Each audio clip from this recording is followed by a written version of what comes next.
بسم اللہ الرحمن الرحیم نحمده ونصلی ونسلم علی رسولہ النبی الکریم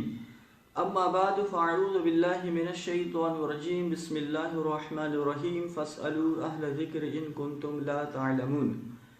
سفر کے حوالے سے ایک سوال یہ کیا جاتا ہے کہ اگر کوئی شخص حالت سفر میں ہے تو اس صورت میں وہ اپنی نمازوں کو قصر کر کے پڑھ لے گا،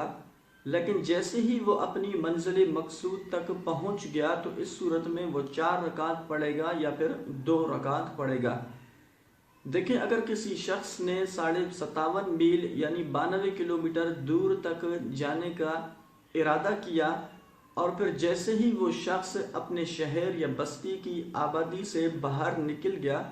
تو اس صورت میں اس پر سفر کے احکام جاری ہو جائیں گے، اور پھر اس حالت میں وہ 4 رکعت فرائض کی جگہ پہ وہ 2 رکعت کر کے پڑھ لے گا۔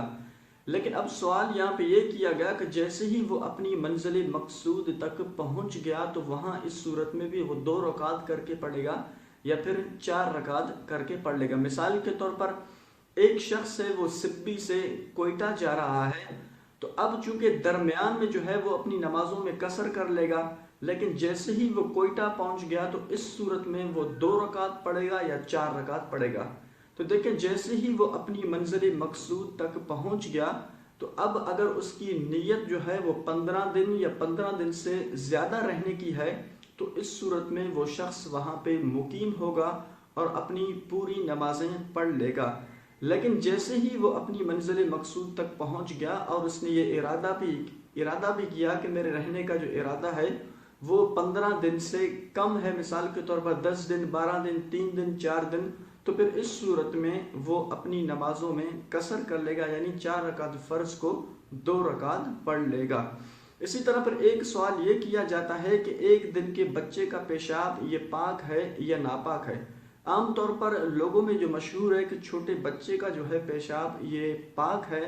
تو لہٰذا یہ بالکل غلط ہے۔ ایک دن کے بچے کا بھی پیشاب یہ ناپاک ہے، جس طرح بڑے کا پیشاب ناپاک ہے اسی طرح ایک دن کے بچے کا بھی پیشاب یہ ناپاک ہے۔ اسی طرح پر ایک سوال یہ کیا جاتا ہے کہ کیا ریکارڈ شدہ اذان کو بچے کے کانوں میں آپ سنا سکتے ہیں یا نہیں سنا سکتے؟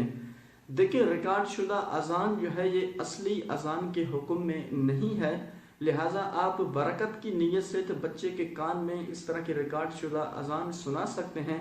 لیکن جو سنت ہے نبی کریم صلی اللہ علیہ وآلہ وسلم نے حسنین کریمین رضی اللہ تعالی عنہما کے مبارک کانوں میں اذان دی تھی، وہ پھر آپ ڈائریکٹ اذان دیں تو یہ سنت پوری ہو جائے گی۔ لہٰذا ریکارڈ شدہ اذان جو ہے وہ آپ برکت کی نیت سے تو سنا سکتے ہیں، لیکن جو سنت کی نیت ہے تو آپ پھر ان کے کانوں میں ڈائریکٹ اذان دیں۔